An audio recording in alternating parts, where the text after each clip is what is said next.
What is going on, beautiful divine beings? I want to talk about energy and vibration. I had a couple coaching calls today, and it seems like a very consistent theme that's coming through for many people right now. And it's something that needs to be addressed. Because those of us that have been in the church for a long time, we were programmed in specific ways of thinking, ways of being, patterns that we've conformed to in our psyche, in our consciousness. And the pattern is that we need to do in order to become something. It's very, very subtle, but it's something that is very prevalent and very unconscious in a lot of people that are awakening right now. On one of my coaching calls today, there was a beautiful soul that was talking about how they've been being mentored by some leaders in kind of like the charismatic movement, and they got a prophetic word from them, and it was in regards to, you have open doors in your life. This individual was struggling with certain things, ways of thinking, not being able to move forward, just having like a heaviness, and no matter how hard they tried or what they did, there was this inability to smarten up or inability to get ahead. And the prophetic word is, you have open doors in your life. You need to shut these open doors. And we need to ask ourselves, what is the emotion? What is the emotion that comes from this? When we receive a word like that, what comes from that? Well, when we get the word, you have open doors in your life, meaning like, you have open doors to the enemy, you're engaging in some wrong things, what comes up in the body? Well, if we take a deep breath in, and we just feel that I have open doors in my life, it leads us into, how can I close them? What can I do to cut out of my life? What can I do to try harder to overcome this in my own individual strength? Well, the people mean well when they say these kind of things to try to correct you or make things happen in your life in a specific way. The reality is it's leading you deeper into religion, deeper into bondage, deeper into a performance-based mentality that is holding you back. And so the reality is that when someone says something like that and we take that to heart, we believe that reality and that word that is being released. And where does that lead us? It leads us into bondage. It leads us into performance. Okay, if I have open doors, I need to try harder in order to prove or perform myself into a state of being. Maybe it's, I don't have enough energy right now. It's like, okay, I need to do more. I need to work out more. Maybe my business isn't where it needs to be. I need to strive more. I need to try harder. I need to get more disciplined. But what if all of that is actually a divine setup for you to spin your wheels till you get to the place where you realize you can't do it in your own strength? So the foundation of this is, we need to realize our union with the divine nature, our union with Christ. See, all throughout the Bible, humanity is symbolic of trees. We are the Psalm 1 and the Revelation 22 tree that is planted by the river, of being fed by the Spirit, that never runs dry, that bears fruit in every season. Okay? And so in that reality, we are the tree. Humanity is symbolic of trees in the Bible. Jesus was symbolic of divinity. When he was crucified, it was the ultimate expression, and the Hebrews knew this, of divinity being nailed to humanity, which means that we are one with God. We are one with Christ. That is the foundation of everything. And once we know that it's not about cleaning ourselves up, but it's about our union, we can embody that union and begin to dissolve the old performance-based patterns that are saying, I need to clean myself up. No matter how hard I try, nothing ever works out. And all of these things that subtly are pushing us into a performance-based mentality, that we've been in these circles and in these loops, trying to clean ourselves up, trying to get better, trying to overcome things, trying to create a bigger expression. Jesus said this, he said, the first will be last and the last will be first. What was he saying? He was actually giving us a code. He was giving us an energy vibration, a quantum reality, that less is actually more a lot of the time. Okay, so when we have the idea we may get a grandiose prophetic word of like, I see you and you're doing amazing things in your life, and like maybe it's like you're organizing your house in a certain way, and you want to just have a beautiful house in a certain way. You want to have an amazing business. You want to have an amazing relationship. The temptation is to try to do that in your own strength. But the reality is that God will give you those visions, those pictures, those grandiose, amazing things in the future, so that you start to try to do them yourself, but then your energy will seem like it's zapped. You'll feel like you don't have enough ability, strength, resources to be able to accomplish that mission. So it's a divine setup for you to actually spin your wheels and come to the end of yourself so that you can let go and move into surrender. There's a lot of talk about energy and vibration, raising your frequency, moving up into love, peace, joy, the fruit of the Spirit, these high vibrational states. And we see these visions, and we as awakening sons and daughters are like, okay, we need to really try to stay in a high vibrational state. And a lot of people are focusing on that. How do we keep our vibration high? Which is good, but we can turn vibration into a religion. What do I mean by that? Well, religion, is a return to legion, a return to bondage. So when we're constantly striving in our own strength because we don't know we're one with the divine nature, and we're striving to do everything that we're doing, we may be doing good stuff, we may be doing cold exposure, we may be doing ice baths, we may be fasting, praying, whatever's happening, breath work, any amazing modalities. We need to keep our vibration high. We may be going vegan. We may be doing all sorts of different modalities to try to raise our frequency and raise our vibration. But the truth is if you do that apart from the Spirit in a striving mentality to try to achieve a higher vibration, you're falling into the same trap that you did when you were told to read your Bible more, pray in tongues more, just worship more, and try to perform yourself out of that place of being less than because you have open doors in your life, because there's lack, because you have these grandiose visions and you have these grandiose prophetic words over your life. You have this grandiose expression that you want to achieve or step into and embody in your life, but you can't get there because the reality is that you are in a place of trying to achieve it in your own strength. You're trying to be first, but you need to become last. Okay? In my weakness, say I am strong. Okay? So this is the reality of the inverse realities of the kingdom. So how do we actualize this? So when we're really tired, say we want to go and work out, and we're moving towards an ideal body, or we're trying to build a business and we're moving really forward, but we don't have the energy and we're feeling heavy, we're feeling frustration. Why isn't this working out? I need to try harder. I need to be more disciplined. What we resist persists. Okay? That's an energetic quantum principle, that where your attention goes, your energy flows. What you magnify, you manifest. So with the frustration, you have this frustration and that I'm not where I need to be. And out of that place, you begin to strive to try to make it happen even more. What you're doing is you're giving an energy vibration through your awareness to that frustration, which is actually going to create more of that in your life. Harder circumstances to overcome. And it's going to go on and on and on until you actually fully give up and break and let go and become the least so that you can become the greatest. Okay? And so what that means is that when the frustration, when the anxiety, when the different stuff comes up in your human experience, you get still and you feel it and you embrace it. That's why Jesus said it like this: if somebody punches you in the face, give them your other cheek. Do it again. Somebody takes your coat, give them your tunic too.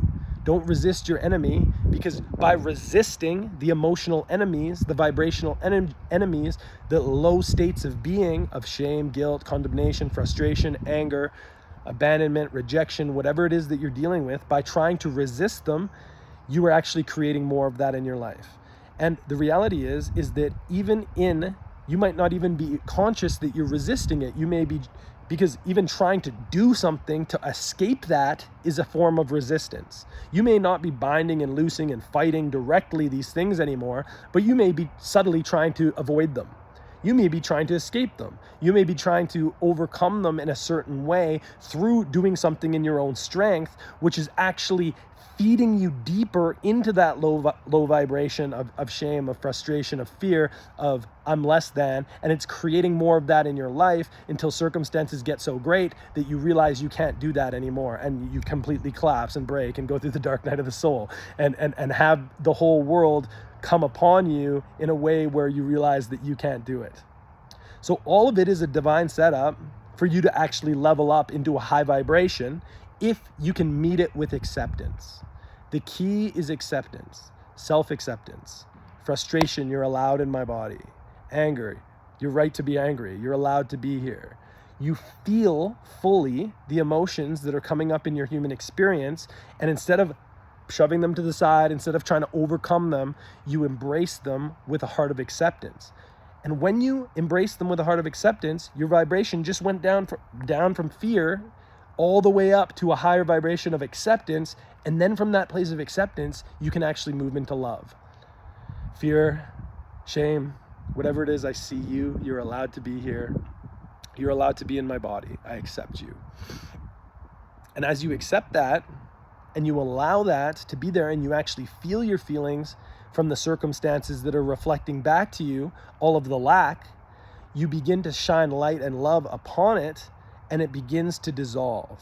Then you move out of that lower vibration into a higher vibration of acceptance. And once you've been able to accept it, get still, do some breathing, step into it and not try to overcome it, but meet it face to face, meet it eye to eye, then you can begin to love it. And you say, fear, I love you. You're allowed to be here. And guess what?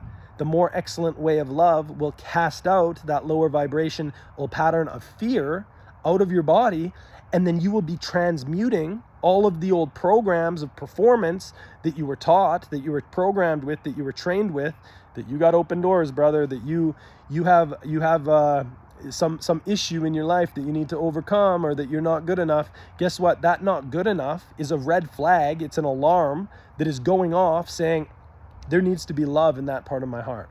And oftentimes, these memories will be attached to childhood traumas, childhood abandonment, rejection, whatever it is that is in your heart. And so when you sit and you give yourself permission to fully feel it and love it, you will begin to ascend your energy and change your vibration and enter into those higher vibrations of consciousness. So what am I saying here? I'm saying that in this time and season, subtly, many are being enticed into trying to work harder, to strive more, to overcome a negative emotion, a low vibrational state of being, and they've turned the quantum energetic paradigm into another form of religion, into another form of bondage, into another form of trying to overcome something in order to be something that you already are. But the reason why all this junk's coming up isn't to stop your expression and make you feel like crap. It's actually to get your attention. Because of your union with Christ, because you're divine, you have the ability to love it, dissolve it, and overcome it. Okay? So love the negative emotions, love the negative energy and motion in your body. And when you begin to do that, you will find memories that's associated with, and you can cry out that old pattern when there was abuse, when there was abandonment, when there was rejection. And you can work through that and process it. And that's how you truly ascend your energy. That's truly how you ascend your vibration. It is through the non-resistant pathway of acceptance, which is easily the staircase into love after that, and unconditional love. And then all of a sudden you get your peace back, because your frustration and your anger and your upsetness is gone, because you've loved it, you've seen it, and that perfect love has cast that out. And then all of a sudden you start to feel peace, and then you start to vibrate higher, and you enter into a state of joy, and then life just starts to become even more blissful in one eternal flow in the now moment. But we have to be still enough and have a high enough awareness level to realize that these old patterns are not truly who we are.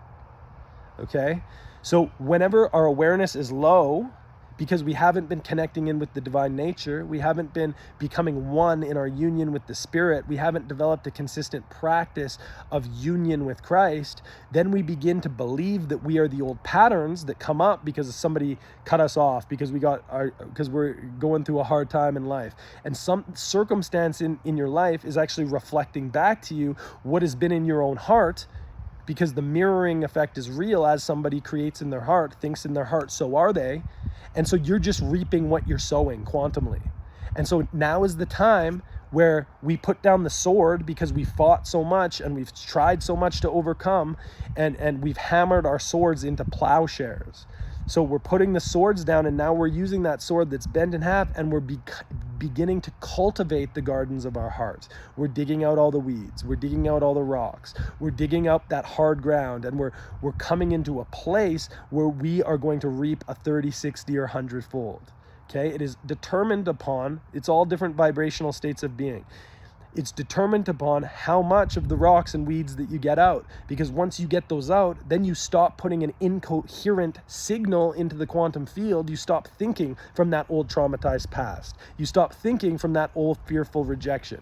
You stop thinking from all of those states of being, and therefore you have a neutral, coherent expression that's coming from peace, and you are going to receive everything because you are not in doubt and unbelief.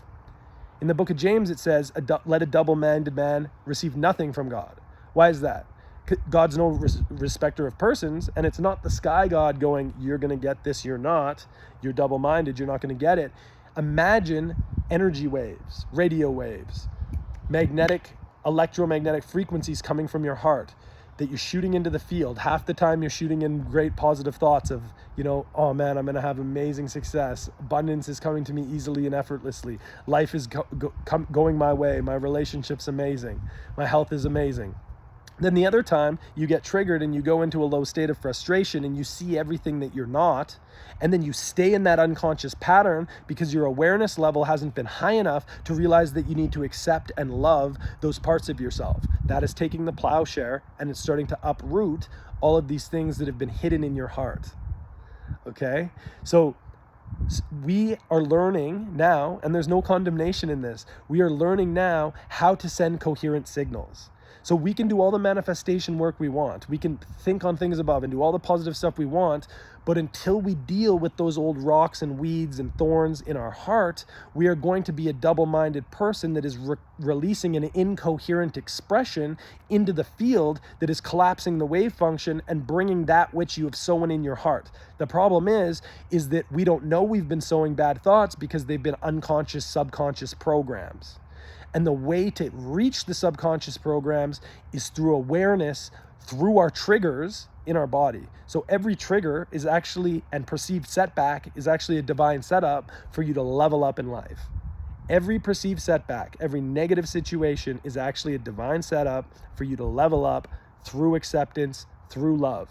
This is the more excellent way. This is why Jesus laid his life down on the cross. This is why he didn't resist it, because he knew in unconditional love he was going to transmute it, and he was going to bring love and light and freedom and salvation to many when they would believe and remember themselves to this reality. He walked it out for us as a physical example and parable that we are to do in our own life. So every time the crosses come up, every time the terrible situations that we don't want to face come up in our life, surrender to them, embrace them, accept them, forgive them, and then allow the love and light of Christ in you to flow through you and heal and uplift all of those vibrational frequencies.